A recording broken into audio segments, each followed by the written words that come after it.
सुप्रभात बच्चों। आज हम लोग 8वीं कक्षा में अभ्यास सागर का पहला पाठ हम लोग रिवाइज कर रहे हैं।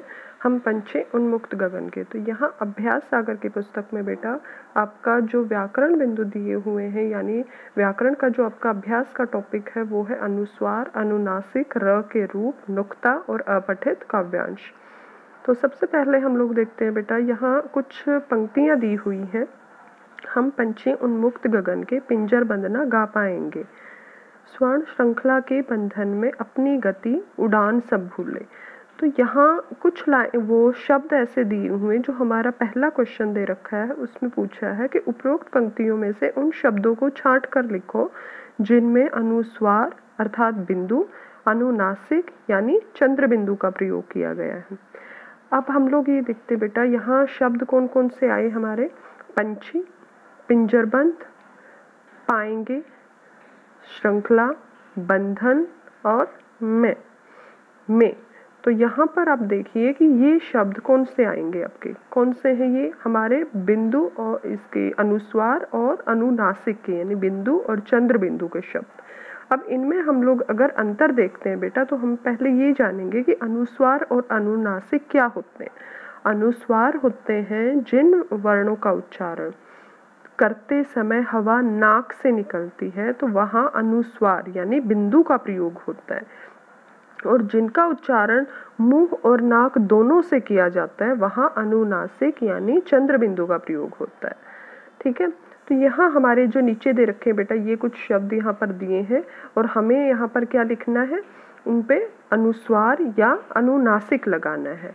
अब जैसे अंगूर, संवाद, सांप, चांद, जाऊंगा, मंजिल, आंगन, भावनाएं, पसंद।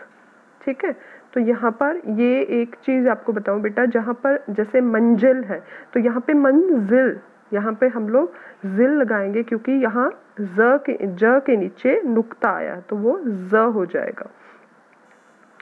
अब यहाँ देखिए, ये हमारा दे रखा है बेटा कि जिन वर्णों के उच्चारण में, वही परिभाषा जो मैंने आपको बताई अभी कि अनुस्वार क्या होते हैं और अनुनासिक क्या होते हैं, यानी जिनका उच्चारण में हवा नाक से निकलती है वहाँ नियम के अनुसार क्या लगता है, अनुस्वार का प्रयोग होता है, यानी बिंदु का प्रयोग होता है। और हमारी वर्णमाला के जो सभी वर्गों में, यानी क वर्ग, च वर्ग, ट वर्ग, ये जो हमारे वर्ग होते हैं, त वर्ग, प वर्ग, ये 5 वर्ग हैं, और पांचों वर्ग का जो 5वां अक्षर उसको हम लोग पंचम वर्ण कहते हैं, वो उसके स्थान पर क्या होता है, अनुस्वार का प्रयोग किया जाता है। ठीक है, तो फिर आता है हमारा दूसरा इसमें अनुनासिक, कि जिन वर्णों के उच्चारण में हवा नाक और मुंह दोनों से निकलती है वहाँ अनुनासिक का प्रयोग होता है। जैसे मान लीजिए हम लोग यहाँ पर हंस शब्द का प्रयोग करते हैं, हंस। ठीक है, ये हमारा हुआ, यहाँ हमने बिंदु का प्रयोग किया, ये हमारा बिंदु हंस, यानी क्या हुआ, ये हमारा अनुस्वार। दूसरा होता है हंस।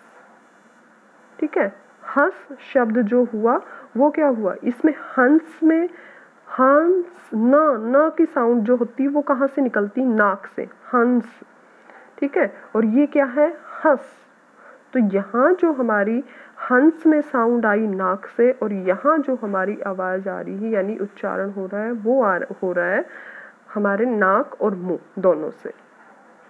ठीक है, उसके बाद हमारा आता है बेटा, यहाँ देखिए क्वेश्चन नंबर 3 में निम्नलिखित शब्दों को ध्यान से पढ़िए।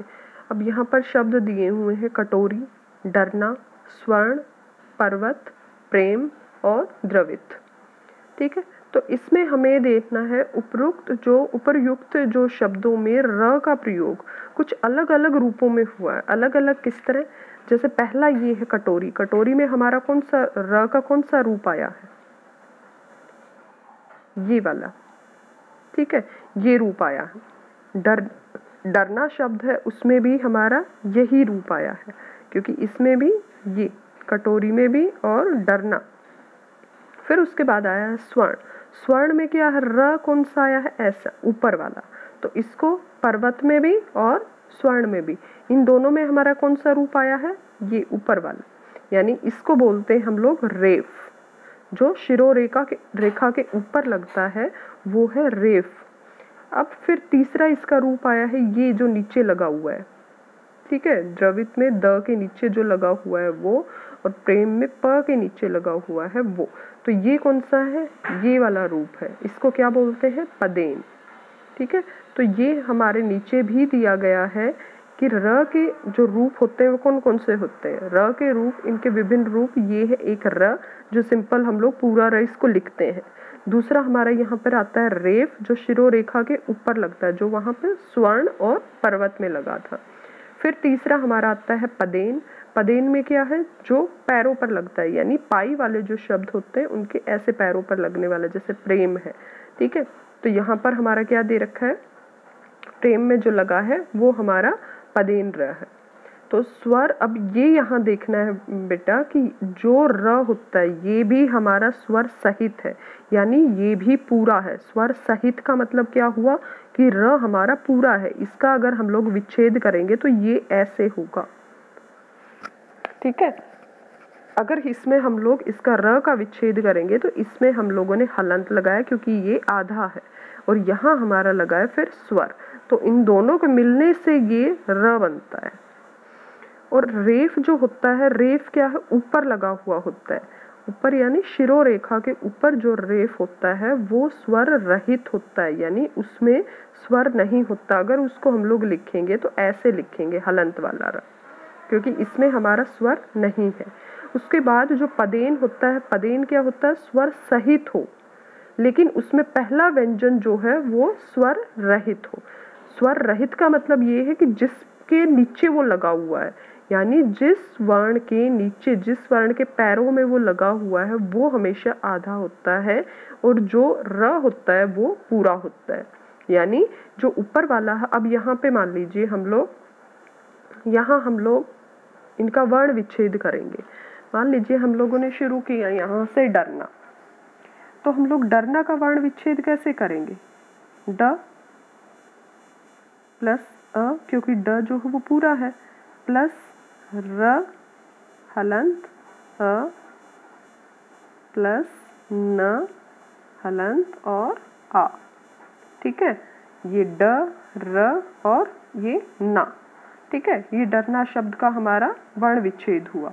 अगर हम लोग पर्वत से करते हैं तो पर्वत का क्या होगा, प हलंत अ, फिर उसके बाद र, क्योंकि जो ये रेफ होता है, ये रेफ जो होता है, जो शिरोरेखा के ऊपर होता है बेटा, ये हमेशा आगे की तरफ उतारा जाता है, यानी इसका उच्चारण जो होता है वो हमेशा उस वर्ण से पहले होता है जिस वर्ण के ऊपर वो बैठा हुआ होता है। यानी जिसके शिरोरेखा के ऊपर वो होता है, जिस वर्ण के ऊपर र लगा हुआ होता है, रेफ, वो हमेशा उससे रेफ पहले बोला जाता है। अब यहाँ पर देखिए, जो हम लोग पर्वत का जो हम लोग कर रहे थे, तो यहाँ पर पहले क्या आएगा, प, फिर उसके बाद र, फिर व और फिर त। ठीक है, तो यहाँ पे प, फिर है र, प र इसलिए क्योंकि ये आधा ही होता है, रेफ जो होता है वो आधा होता है, तो यहाँ पर हलंत वाला र, फिर है व के हलंत, और फिर है हमारा त के नीचे हलंत और अ। ठीक है, ये हमारा हो जाता है पर्वत का वर्ण विच्छेद। अब जैसे प्रेम का हम लोग लेके चलते हैं, प्रेम में क्या होगा, जो प है वो है आधा, यानी इसका जो पदेन होता है, पदेन में शर्त क्या होती है कि यहाँ जिसके पैरों में लगा होता है ये तो पूरा है, और इसके साथ जो शिरोरेखा पर अगर मात्रा लगी है तो वो इस र की मात्रा है, प की नहीं है। प जो है वो आधा है, हम लोग इसको बोलेंगे प क्योंकि वो आधा है। रे इसकी मात्रा लगी हुई है, और म, तो यहाँ पे प हलंत, र हलंत, ए और म हलंत और अ। ठीक है, ये हमारा इसका हो जाता है वर्ण विच्छेद, किसका, प्रेम का। तो यहाँ पर हम लोग देखते हैं कि प जो है वो हलंत वाला है, और र के साथ में कौन सा वर्ण, वो स्वर आया है, ए। ठीक है, तो प्रे, र के साथ फिर क्या जुड़ेगा, रे हो जाएगा वो, और जो प है वो हो जाएगा आधा, वो आधा होता है। ठीक है, फिर आएगा हमारा, ये हमारा पदेन रूप है। फिर एक और भी होता है ऐसे व्यंजन जिसमें खड़ी पाई नहीं होती है, यदि वे स्वर रहित हों तो उनके साथ पदेन में कौन सा र लगता है, यही ये पदेन वाला रूप आ जाता है। तो इसका रूप इस प्रकार होता है, यानी इसमें अगर खड़ी पाई क्या होती है, जैसे प पे ये लगी हुई है, ठीक है, ये हमारी खड़ी पाई है, ये वाला डंडा। लेकिन अगर इसमें मान लो ये है ट है, ठीक है, ट है, ड है, तो इस तरह के ठ है, तो इस तरह के जो शब्द होते हैं ना ट और ड, इसमें हमारा पाई नहीं है, तो यहाँ हमारा अगर पदेन लगेगा तो वो इस रूप में लगेगा, जिसको हम लोग ट्रक वाला या राष्ट्र वाला श जो बोल देते हैं र, वो हमारा इस रूप में होता है। ये भी हालांकि पदेन का ही एक रूप है, ठीक है। अब देखिए इसमें जो नीचे दे रखे हैं, इसमें हम लोगों को र के रूप बताने की, इसमें हमारा कौन सा र लगा हुआ है, धर्म, इसमें ऊपर वाला शर्म, ड्रामा, विद्यार्थी। अब यहाँ पर अगर हम लोग इसको बोल के देखेंगे तो वी, द, या, र और थी, तो र जो है वो हमें इससे थी से पहले बोला गया। ग्रह, आशीर्वाद, आशीर्वाद में भी अगर हम लोग इसको बोल के देखेंगे, कई बार क्या होता है आशीर्वाद ऐसे लिख देते हैं बच्चे, ये ऐसे श के साथ में इसका, तो अगर इसको हम लोग बोलेंगे, इसको प्रोनाउंस करेंगे तो क्या होगा, आ र शी वाद, आशीर्वाद। ये शब्द जो है जिसका यहाँ रे बना लगा हुआ है, उसको अगर उच्चारण करते हैं तो वो आशीर्वाद शब्द है। तो इसलिए हमारा आशीर्वाद कहाँ होगा, वा के ऊपर र लगेगा यहाँ। और ये आप ध्यान देना है कि हम लोग यहाँ नहीं लगा सकते, हम लोग यहाँ लगाएंगे, ठीक है। हमें कहाँ लगाना है, यहाँ, ठीक है। अब उसके बाद राष्ट्र, राष्ट्र में भी वही पदेन र है जो ट के नीचे हमने लगाया था। कर्म या कर्म, इनमें दोनों ही र लग सकते हैं। फिर है व्रत या व्रत, ये व्रत, तो र इसमें र इसके व के नीचे लगा रखा है। ये भी हमारा कौन सा पदेन रूप है। उसके बाद आता है बेटा हमारा क्वेश्चन नंबर 5। क्वेश्चन नंबर 5 में हमारा नुक्ता दे रखा है। इसमें नुक्ता क्या होता है, जो ज और फ ये उर्दू ध्वनियाँ होती हैं, ज और फ, लेकिन उसके नीचे जब हम लोग वो लगाते हैं, नुक्ता लगा देते हैं। अब ज के नीचे अगर हम लोगों ने, ज क्या है हमारा हिंदी का, तो उसका जो उच्चारण होता है वो जे वाला होता है। लेकिन जब इस ज को हम लोग ज बना देते हैं, यानी इसके नीचे अगर हम लोग ये नुक्ता लगा देते हैं, तो इसकी जो साउंड होती है वो हो जाती है जेड, ठीक है, जे वाली और जेड वाली। तो इसमें ये है ज और ये है ज, ठीक है। तो ये इन दोनों का डिफरेंस हो जाता है बेटा, अंतर हो जाता है इन दोनों में। अब इसका देखिए आगे दे रखा है फन। फन क्या होता है, सांप का फन। फन में अगर हम लोग यानी फ बोलते हैं तो उसमें हमारा ऊपर वाला होठ और नीचे वाला होठ दोनों टच करते हैं, फन। और अगर हम लोग नुक्ते वाला बोलते हैं तो वो शब्द होगा फन। तो वहाँ हमारी बोलते हुए जो हमारे होठों के शेप वो कैसी हो जाएगी, गोलाकार हो जाती है। तो यहाँ हमारा होगा फन और ये फन। उसके बाद आता है बेटा इसमें जैसे जरा, जरा का मतलब होता है बुढ़ापा, और जरा, जरा मतलब थोड़ा सा। अब यहाँ जो ये आपको ध्यान देना है कि जो भी ये नुक्ते वाला यानी नुक्ता जो होता है, ज के नीचे ज बना देता है उसको, और फ को फ बना देता है। तो यहाँ पे फ और ज के नीचे नुक्ता लगने के बाद वो ज और फ बन जाता है।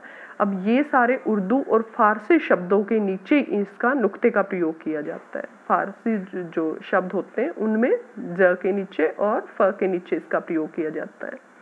आजकल इसको क के नीचे भी लगाते हैं बेटा, ख में भी होता है, लेकिन ज़्यादातर प्रयोग जो है उसका ज के साथ और फ के साथ होता है, जिसको वो ज और फ बना देता है। अब यहाँ पर जरा, ठीक है, तो ज के नीचे नुक्ता, जुल्म, शराफत, गज, दर्जी, फर्क, फिल्म, बर्फ, कर्ज, अंग्रेज, रोज़ा, इज्जत। ठीक है, तो यहाँ पर ज। फिर आता है हमारा क्वेश्चन नंबर 7 बेटा।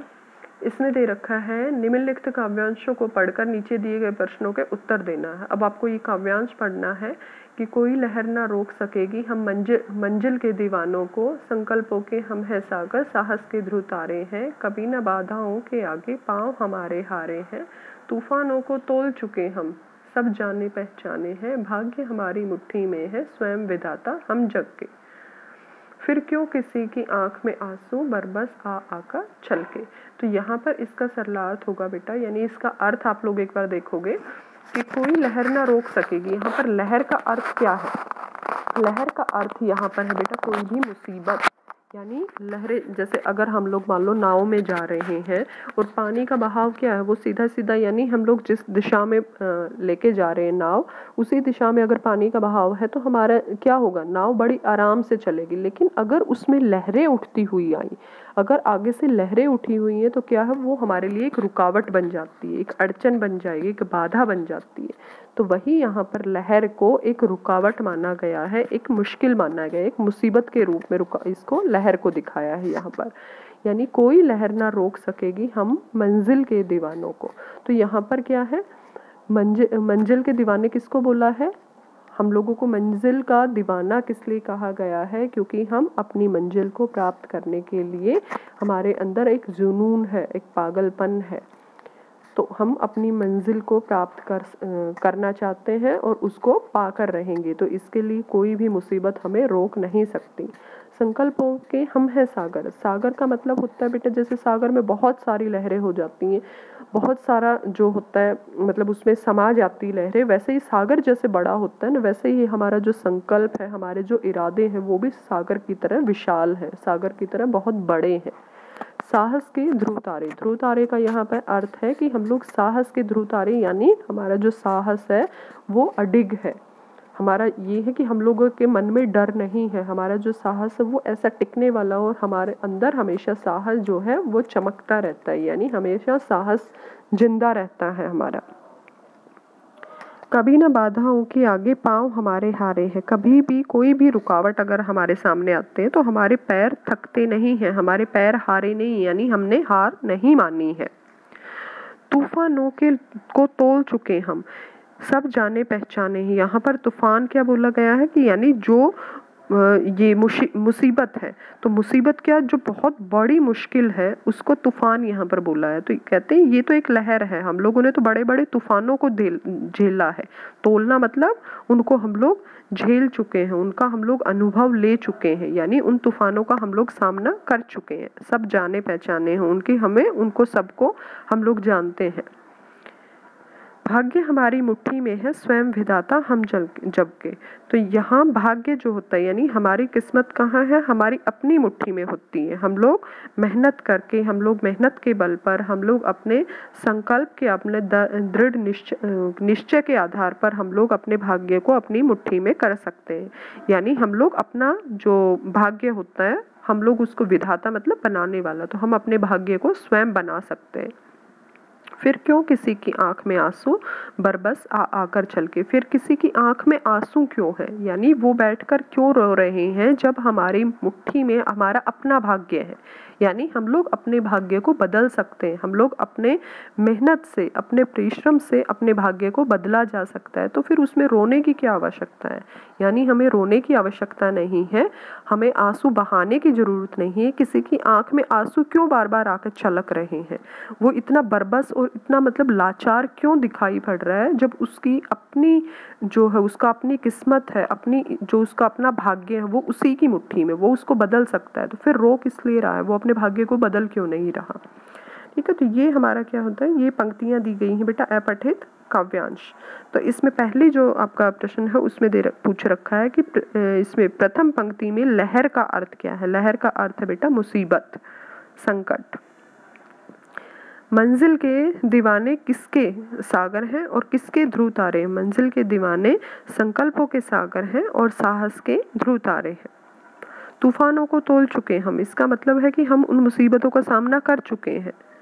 ठीक है, हम उन मुसीबतों का अनुभव कर चुके हैं, हमने उनको दूर किया है उन मुसीबतों को। किसी की आंख में आंसू क्यों नहीं छलकने चाहिए? हम लोग सब क्या हैं, अपने स्वयं अपने भाग्य के निर्माता हैं। अपने भाग्य को हम लोग स्वयं बना सकते हैं। हमें अपने साहस और मेहनत से अपनी मुसीबतों को दूर करना चाहिए, रोना नहीं चाहिए। भाग्य को मुट्ठी में कैसे किया जा सकता है? कड़ी मेहनत से, साहस से और अपनी सूझबूझ से। फिर आता है बेटा हमारा क्वेश्चन नंबर 8। इसमें समानार्थी शब्द, समानार्थी क्या होते हैं? हमारे पर्यायवाची शब्द होते हैं। तो हमें यहाँ पर दो पर्यायवाची शब्द लिखने हैं, दो समानार्थी शब्द लिखने हैं। गगन का समानार्थी क्या होगा? आसमान, आकाश। जल का पानी, नीर।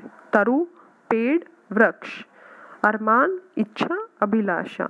किरण, रश्मि, अंशु। विघ्न, बाधा या रुकावट।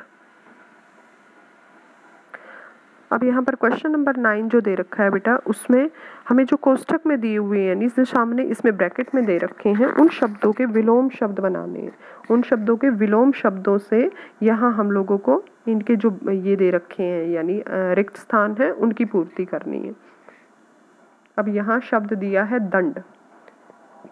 मीरा को कक्षा में प्रथम आने पर पुरस्कार मिला। दंड का उल्टा क्या होता है? पुरस्कार। हमें पीठ पीछे किसी की निंदा नहीं करनी चाहिए। स्तुति, स्तुति मतलब किसी के गुणगान करना, और उसकी उल्टा क्या हुआ? निंदा करना। हमें सदा समय का सदुपयोग करना चाहिए। सदुपयोग दुरुपयोग का उल्टा होता है। दुरुपयोग मतलब अपने समय का गलत तरीके से उपयोग करना, सदुपयोग मतलब अच्छा उपयोग करना। चाचा जी की तरक्की का समाचार सुनकर घर में हर्ष का, विषाद मतलब दुख का, हर्ष मतलब खुशी का लहर, खुशी की लहर दौड़ गई। तो यहाँ पर हर्ष की लहर। फिर हमारा आता है बेटा क्वेश्चन नंबर 10। इसमें हमें संयुक्त अक्षर और हलंत वाले शब्दों से भली भांति परिचित है। निम्नलिखित शब्दों को दोनों तरीकों से लिखिए। यानी आपको हलंत वाले और दूसरा कौन सा है हमारा यहाँ पर? संयुक्त अक्षर। संयुक्त अक्षर मतलब जैसे इसमें ये वाला हमारा संयुक्त अक्षर है, अगर इसको हम लोग अलग अलग करते हैं तो ये क्या है? इसके नीचे क्या है? न। ठीक है, तो यहाँ जो कोई भी यानी ऊपर वाला जो वर्ण होता है वो हमेशा आधा होता है बेटा, और ये वाला जो वर्ण है ये हमारा होता है पूरा। यानी स्वर कहाँ होता है? इसके साथ होता है, ऊपर वाले के साथ में स्वर नहीं होता है। अब यहाँ पर अगर हम लोग इसका विग्रह करते हैं तो ह और न। ठीक है, चिन्ह शब्द का अगर हम लोग विग्रह करते हैं तो क्या होगा? ये जो इसमें दे रखा है, इसका हम लोगों ने वर्ण विच्छेद, विग्रह भी वैसे बोल सकते हो, लेकिन इसको हम लोग क्या कहेंगे? इसको हम लोग खोल के, यानी जो पहले वाला है यानी संयुक्त अक्षर को हम लोगों ने हलंत के रूप में यहाँ पर लिखा है, उसको हम लोगों ने खोल के लिख दिया। अब यहाँ पर देखिए ब्रह्मा, तो इसमें ह के साथ में कौन सा वर्ण आया है? यहाँ माँ। ठीक है, तो यहाँ पर हमारा कौन सा वर्ण हुआ? माँ। ह जो है वो आधा है और यहाँ जो माँ हुआ वो पूरा है, तो उसको हम लोग ऐसे लिखेंगे, ये ब्रह्मा। ठीक है, ये जो इसमें दे रखा है। गड्ढा, गड्ढे में भी वही है, जो ड है वो हलंत वाला होगा और ढा जो होगा वो किस वाला होगा? उससे स्वर वाला। तो यहाँ पर जो ढा है उसके साथ तो स्वर लगा है, लेकिन ड है उसके साथ में स्वर नहीं है। फिर आता है मिट्टी। मिट्टी में एक जो ट आया पहला, उसमें क्या हुआ हमारा? अगर इसमें हम लोग देखते हैं तो यहाँ पे 2 ट आए हुए हैं, तो ऊपर वाला जो होगा वो आधा होता है और ये वाला है हमारा नीचे वाला, इसमें स्वर होता है। जैसे इसमें टी में बड़ी ई स्वर इसमें आया हुआ है। फिर है विद्यालय। विद्यालय को हम लोग दोनों रूप में लिख सकते हैं। यहाँ पे द और य, इन दोनों का मिलके क्या बना है? ध, ये वाला। ठीक है, द और य, तो यहाँ पे विद्यालय। फिर विद्वान, विद्वान, तो यहाँ पे द के नीचे हम लोगों ने क्या लगाया? व, द्व, तो यहाँ पे द और व, तो यहाँ पे विद्वान। फिर हमारा आया है बेटा अगला प्रश्न, इसमें दे रखा है कि कनक तिल्लियों से टकराकर में कनक शब्द के 2 अर्थ निकले हैं। एक सोना होता है, दूसरा उसमें अनाज यानी गेहूं, या उसमें धतूरा भी इसका अर्थ होता है कनक का। तो यहाँ पर अनाज यानी गेहूं दे रखा है। तो अगर इसके नीचे जो शब्द दिए हैं उनमें भी क्या है, उनमें भी एक से अधिक अर्थ निकलते हैं। जैसे हार है, हार का अर्थ क्या हुआ, माला भी हो सकता है, और हारना यानी पराजय। तो यहाँ पर हमें वाक्य बनाना है किसका, जो इसमें अर्थ निकले हैं हम लोग उसका बना लेंगे, बाकी इसमें क्लियर दे नहीं रखा है। हम लोग जो शब्द इसमें यानी अर्थ आया हम लोग उसका वाक्य में प्रयोग करेंगे। जैसे मेरे पास एक माला है, माला मतलब इसमें यहाँ पर हार का पता चलता है। अगर हम लोग वाक्य में ही देखते हैं तो भी हमें पता चल जाता है कि ये कौन सा हार है। हार मतलब माला, ठीक है। तो मेरे पास एक माला है। हारना, मैं हार गई, तो यहाँ पर हम लोग हार के कौन सा हुआ, इसमें पराजय वाला है। उत्तर, यहाँ पे एक दिशा और जवाब, तो यहाँ पर उत्तर एक दिशा है, मैंने जवाब दे दिया, तो यहाँ पे जवाब मतलब उत्तर देना। फिर है अंक, अंक क्या होता है, एक तो गोद जिसको हम लोग लैप बोलते हैं, यानी माँ की गोद जैसे होती है, मैं मम्मी की गोद में सोई। दूसरा अंक यहाँ पर होती है एक संख्या, यानी आज बच्चों की संख्या बढ़ गई।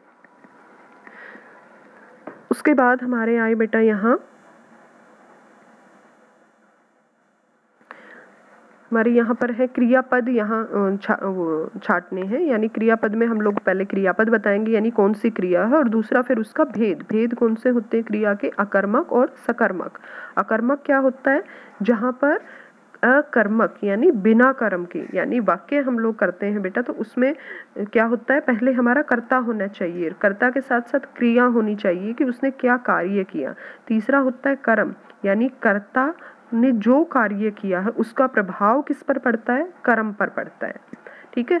तो यहाँ पर अगर उसमें कर्म आया है तो वो होगा सकर्मक, लेकिन अगर उसमें कर्म का प्रयोग नहीं हुआ है उस वाक्य में तो वहां होगा अकर्मक।